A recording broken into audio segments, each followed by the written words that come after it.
بسم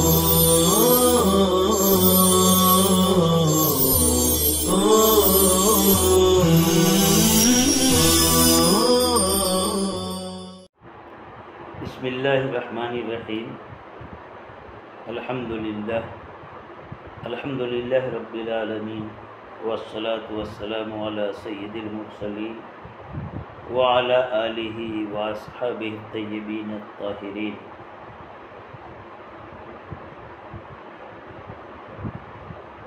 بعثہ اللہ تعالی علی رأس 40 سنہ فاقام بمکہ 10 سنین وبالمدینہ 10 سنین فتوفاہ اللہ تعالی علی رأس 60 سنہ وليس في رأسه ولحيته 20 شعرة بيضاء۔ عزیز طلبہ، پہلی حدیث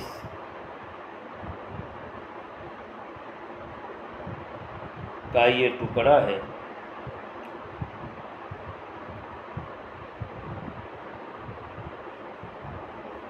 حضرت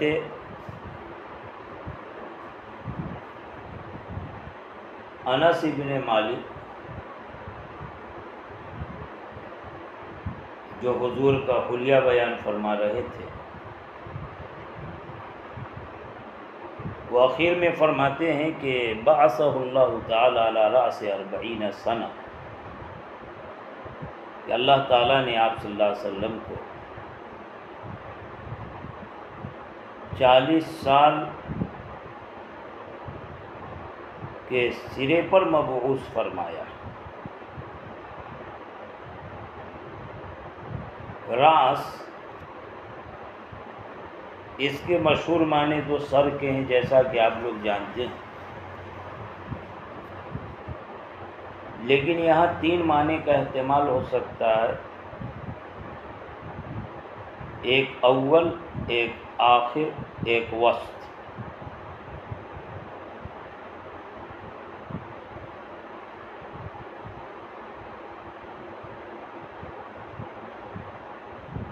تو مطلب یہ ہوگا کہ 40 سال کے شروع میں، یا 40 سال کے آخر میں، یا 40 سال کے درمیان میں۔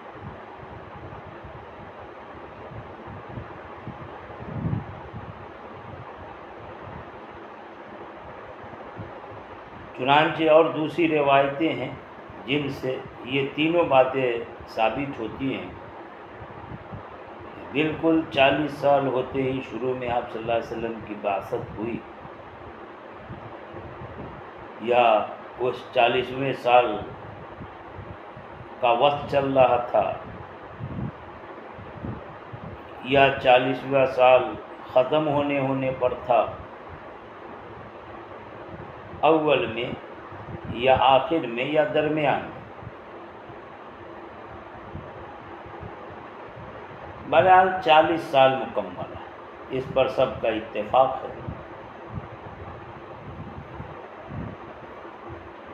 سوال یہ ہوتا ہے کہ آپ صلی اللہ علیہ وسلم کی بعثت تو رمضان المبارک میں ہوئی تھی، بعثت یعنی اللہ نے احکام کے ساتھ، شریعتوں کے ساتھ آپ کو بھیجا، آپ پر وحی کا نزول ہونے لگا، تو اس سے تو پورے 40 سال نہیں ہو پائیں گے، کچھ تو کمی بیشی ہو جائے گی۔ سال جو محرم سے شروع ہوتا ہے اور ذی الحجہ پر ختم ہوتا ہے، آپ کی بعثت تو رمضان میں، تو پورے 40 سال نہیں ہوں گے، یا تو 39.5 سال یا 40.5 سال، کچھ کم یا کچھ زیادہ۔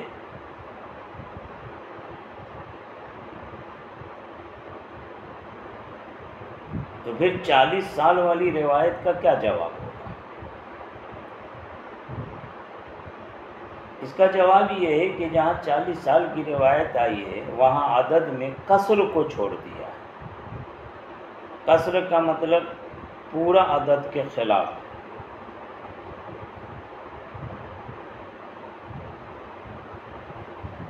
مطلب پورا 40 لے لیا، اور وہ جو بیچ میں آدھا کم آدھا زیادہ یہ قصر ہے اسے چھوڑ دیا۔ بہرحال 40 سال کا مجموعہ ہے، اور اتنی عمر پر آپ صلی اللہ علیہ وسلم کی بعثت کی ایک بڑی تکوینی حکمت سمجھ میں آتی ہے کہ جب آدمی 40 سال کی عمر کو پہنچتا ہے تو اس کے اخلاق، عادات، اس کے باطنی صفات، کمالات یہ کمال کو پہنچ جاتے ہیں۔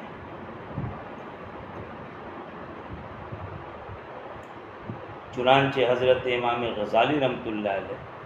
ایک حدیث بیان فرماتے ہیں کہ من جاوز 40 سنہ وما غلب خیرہ شرہ فلیتبوأ مقعدہ من النار، کہ جو 40 سال کی عمر سے متجاوز ہو جائے اور پھر بھی اس کے شر پر اس کا خیر غالب نہ ہو تو اسے اپنا ٹھکانہ جہنم میں بنا لینا چاہیے۔ یعنی مطلب یہ ہے کہ یہ عمر تو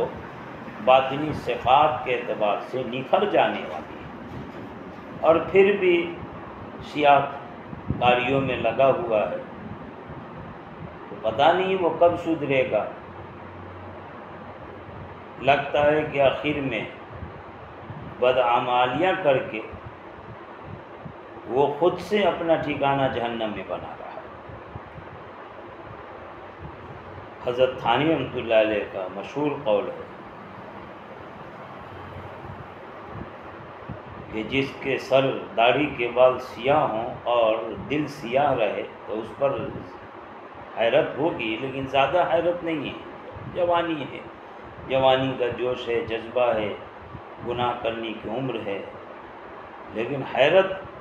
اس بوڑھے پر ہے جس کے سر کے بال، داڑھی کے بال سفید ہو گئے، ظاہر تو سفید ہو گیا لیکن باطن سیاہ کا سیاہ رہا، اس کا دل کالا کا کالا رہا۔ اس پر حیرت ہونی چاہیے، افسوس کرنا چاہیے۔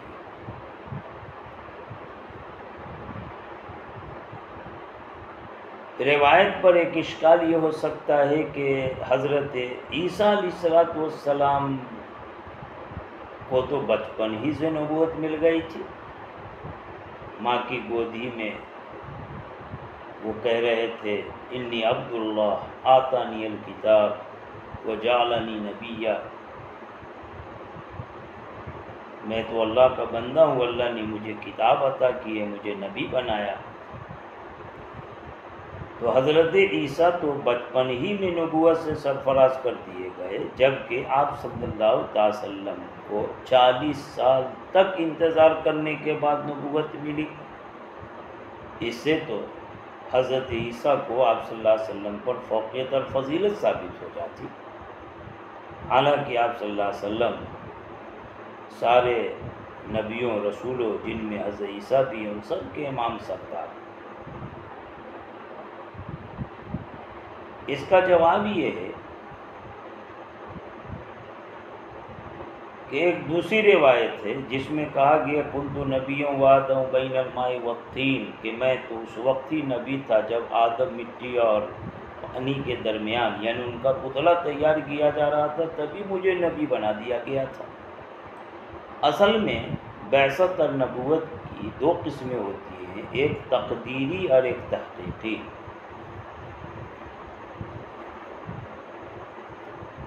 جب سے نبوت کا وجود ہے وہ تو تقدیری، اور جب ظہور ہو رہا وہ ہے تحقیقی۔ اور نبوت کا وجود آپ صلی اللہ تعالی وسلم کے لیے بالکل روز ازل سے ہے، جب حضرت آدم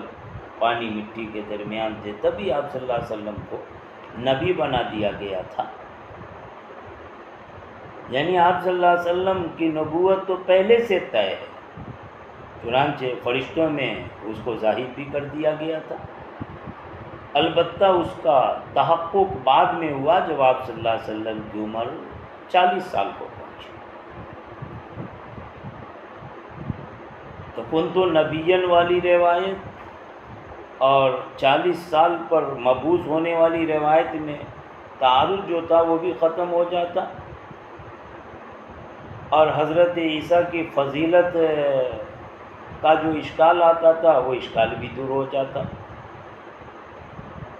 دونوں روایت میں جو تعارض ہو رہا تھا وہ اس طرح ختم کہ کنت نبیوں وآدم بین الماء والطین والی روایت میں جس نبوت کا بیان ہے وہ تقدیری نبوت ہے، یعنی وجود اس وقت میں، اور بعث اللہ تعالیٰ علی راس 40 سنہ میں جس نبوت اور بعثت کا بیان ہے یہ تحقیقی نبوت، یعنی اس کا ظہور ابھی ہو رہا ہے، وجود ظہور کے اعتبار سے، تقدیر اور تحقیق کے اعتبار سے آپ اس طرح توجیہ کر لیں تو تطبیق ہو جاتی ہے، تعارض ختم۔ اور حضرت عیسیٰ کی فضیلت بھی آپ صلی اللہ علیہ وسلم پر ثابت نہیں ہوتی، کیونکہ حضرت عیسیٰ ہر اعتبار سے تحقیقی ہو تقدیری ہو، یہ دنیا میں جب وجود پذیر ہو گئے تب جا کر کے نبوت سے سرفراز ہوئے، اور آپ صلی اللہ تعالیٰ علیہ وسلم کی نبوت تو دنیا بننے سے ہی پہلی، جب دنیا کے انسان آئے ابو البشر آدم، وہ بھی ابھی پانی مٹی کے درمیان پتلا ہی تیار ہو رہا تھا، تبھی سے آپ صلی اللہ علیہ وسلم کی نبوت ہے۔ آگے فرماتے فاقام بھی مکہ 10 سنین، مکہ میں 10 سال قیام فرمایا۔ آپ جانتے ہیں کہ نبوت کے بعد آپ صلی اللہ تعالی علیہ وسلم اصل میں مکہ میں 13 سال تک قیام پذیر رہے، اور اس پر سارے مورخین کا، علماء سیر کا اتفاق بھی ہے، اور یہاں پر کہہ رہے ہیں کہ 10 سال قیام فرمایا، تو ایک تو 13 سال کی روایت، ایک 10 سال کی روایت، بظاہر تعارض ہے۔ جواب یہ ہے کہ 10 سال کا جو قیام ہے یہ رسول ہونے کی حیثیت سے، اور 13 سال والا جو قیام ہے وہ نبی اور رسول دونوں اعتبار سے۔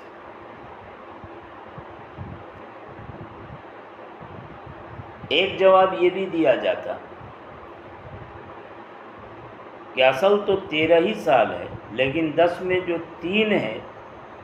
یہ قصر کے طور پر عدد ہے، لہذا یہاں وہ قصر والا جو عدد 3 تھا راوی نے اس کو حذف کر دیا۔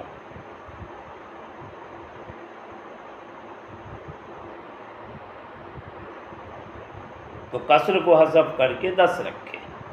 کہہ دیا 10 سال قیام۔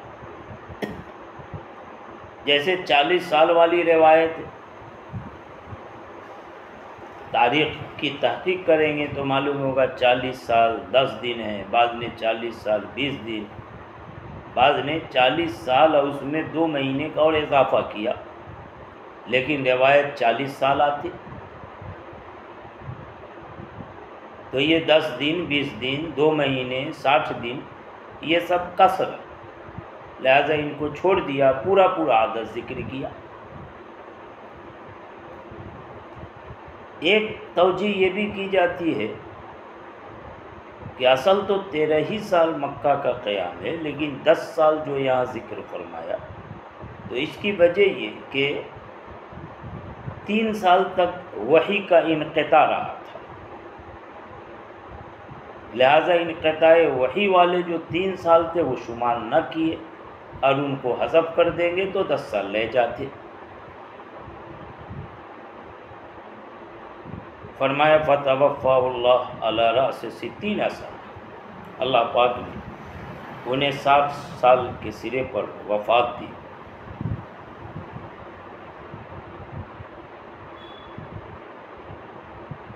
سوال یہ ہے کہ 13 سال مکہ میں اور 10 سال مدینہ میں، یہ 13 10 23 ہو جاتے، اور 40 سال پر بعثت، تو کل 63 سال۔ تو اصل تو 63 سال ہے، یہاں 60 سال پر آپ کی وفات، آپ کے وصال کو کیوں بیان کیا گیا؟ بعض روایت میں 65 سال بھی آتا، لیکن مشہور 63 سال ہے۔ بہرحال یہاں بھی روایتوں میں تعارض ہوگا، بعض روایتیں حقیقت کے خلاف ہوں گی۔ اس کا جواب ایک تو وہی ہوگا کہ عرب میں عدد بیان کرتے ہوئے قصر کو چھوڑ دینے کا رواج تھا، پورا والا عدد لیتے تھے، بقیہ اس سے الگ جو کم بیش ہوتا اسے چھوڑ دیتے تھے۔ جیسا کہ مکہ میں 13 سال کا اصل قیام تھا، لیکن 3 قصر ہے، اس کو چھوڑ کر کے 10 ہی سال ذکر کیا۔ ویسے اصل عمر تو آپ کی 63 سال کی تھی، لیکن 60 کا عدد پورا ہے، 3 جو ہے وہ قصر کے قبیل سے، لہٰذا اس 3 کو چھوڑ دیا اور 60 پورا عدد لے لیا۔ 65 میں بھی یہی کہیں گے کہ 65 میں قصر کے چھوڑنے، یہ تو اور زائد ہے۔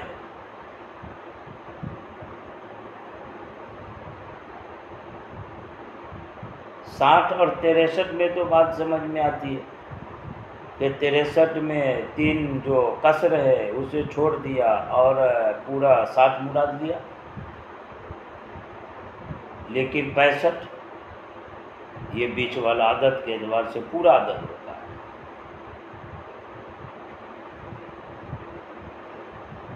پینسٹھ تو بالکل حقیقت کے خلاف ہے، حضور کی عمر 63 ہی ہے، 65 ہے ہی نہیں۔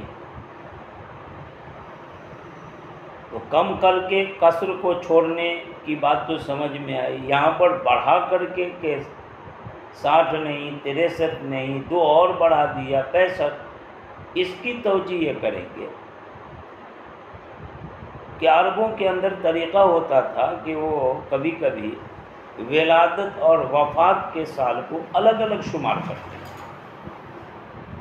لہذا اصل عمر تو 63 ہوگی، اب ولادت والا 1 سال الگ شمار کر لیں اور وفات والا 1 سال علیحدہ شمار کر لیں، تو یہ 2 سال شروع کے اخیر کے اور بڑھا لیتے ہیں،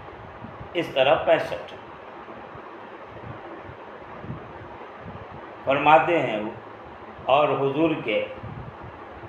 سر مبارک میں اور داڑھی مبارک میں 20 بال سفید نہیں تھے،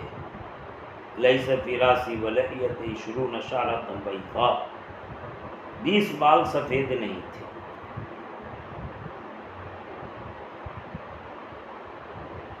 بال کے سفید ہونے کی نفی نہیں ہے، بلکہ 20 کی عدد کی نفی ہے۔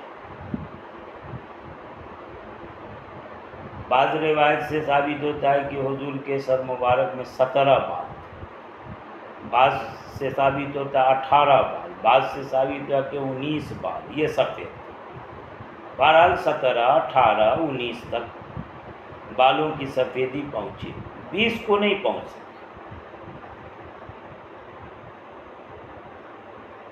حالانکہ محدثین فرماتے ہیں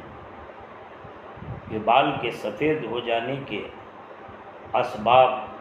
پورے طور پر پائے جا رہے تھے، آپ کی عمر بھی بہت ہو گئی تھی، آپ کو جو اپنی امت کا درد تھا، جو غم اور فکر لاحق ہوتی تھی،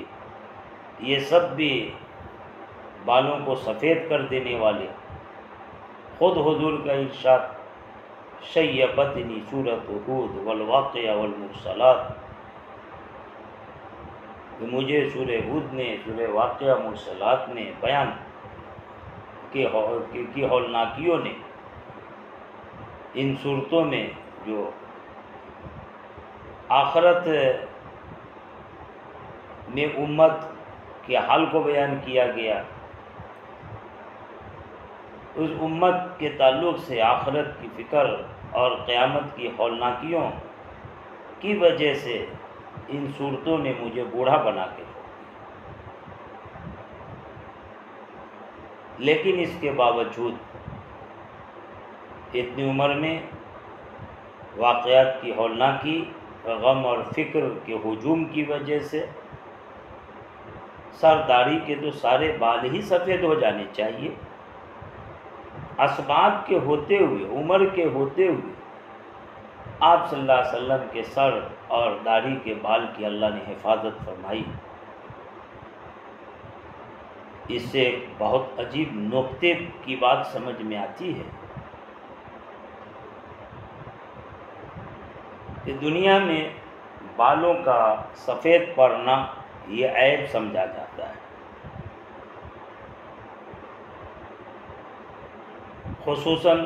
عورتوں میں بالوں کا سفید ہونا بڑا معیوب سمجھا جاتا۔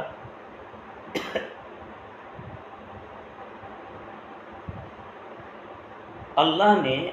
آپ صلی اللہ تعالی وسلم کے بالوں کو سفید ہونے سے بچا کے رکھا، اس لیے کہ اگر آپ کے بال کثرت سے یا سب سفید ہو جاتے تو چونکہ سماج معاشرے میں عورتوں میں عیب سمجھا جاتا، کہیں ایسا نہ ہو کہ نعوذ باللہ کسی کی نظر میں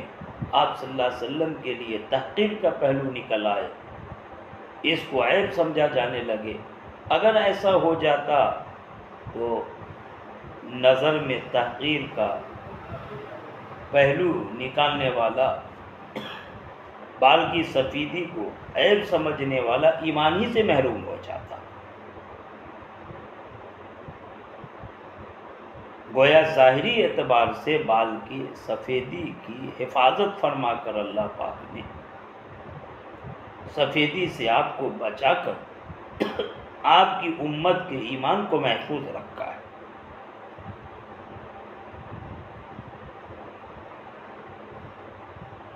بہرحال بعض روایتوں میں شیب کا ذکر آتا ہے، جیسا کہ حضور نے کہا شیبتنی سورۃ ہود، سورہ ہود نے مجھے گوڑا بنا دیا، میرے بال کو سفید کر دیا۔ اور یہاں کہا جا رہا ہے کہ 20 بال بھی سفید نہیں تھے۔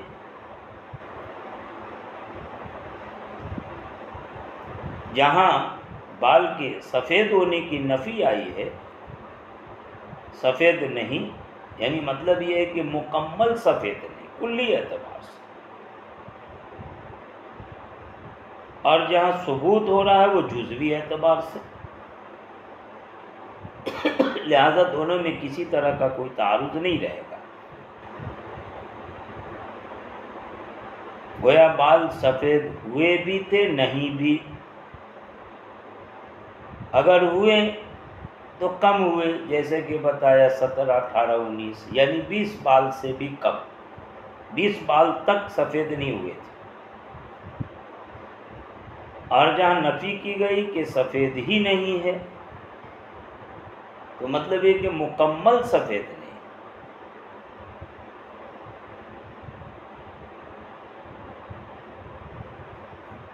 لہذا کہیں نفی ہے کہیں اس بات ہے،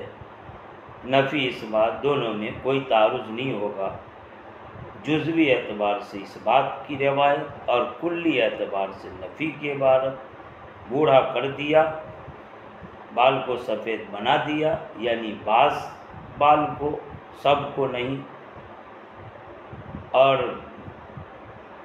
بال سفید نہیں ہوئے مطلب یہ ہے کہ 20 تک سفید نہیں ہوئے، کل کے کل سفید نہیں ہوئے، اس سے کم کم تھوڑے سے سفید ہوئے، اور تھوڑا ہونا گویا کہ نہ ہونے کے برابر ہے، لہذا دونوں روایت میں کسی طرح کوئی تعارض نہیں ہوگا۔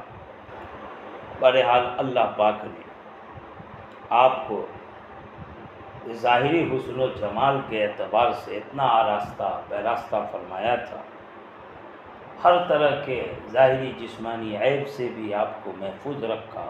تو باطنی اعتبار سے تو بدرجہ اولیٰ ہر عیب سے آپ پاک ہوں گے۔ آپ کا حسن و جمال جیسا کہ آگے بیان ہوگا، یہ جو آپ کے سراپے کا نقشہ بیان کیا گیا تھا روایت میں، اس سے آپ کے جمال کا کمال سمجھ میں آتا ہے، بتایا ماقبل میں بیان ہو چکا۔ امام قرطبی فرماتے ہیں کہ آپ صلی اللہ علیہ وسلم کے جمال کی محض تھوڑی جھلک دکھائی گئی دنیا میں، اصل جو آپ کا جمال تھا کامل طور پر اگر وہ بیان کر دیا جاتا تو ساری دنیا کی آنکھوں میں طاقت نہیں تھی کہ آپ کے جمال کو دیکھنے کی تاب رکھ سکے۔ بہرحال آگے کی روایت میں تھوڑے تھوڑے کر کے حضور کے وہ جمال جہاں آرا کا بیان ہوتا رہے گا۔ اللہ پاک حضور کی سچی محبت ہم سب کو نصیب فرمائے۔ وآخر دعوانا ان الحمد للہ رب العالمین۔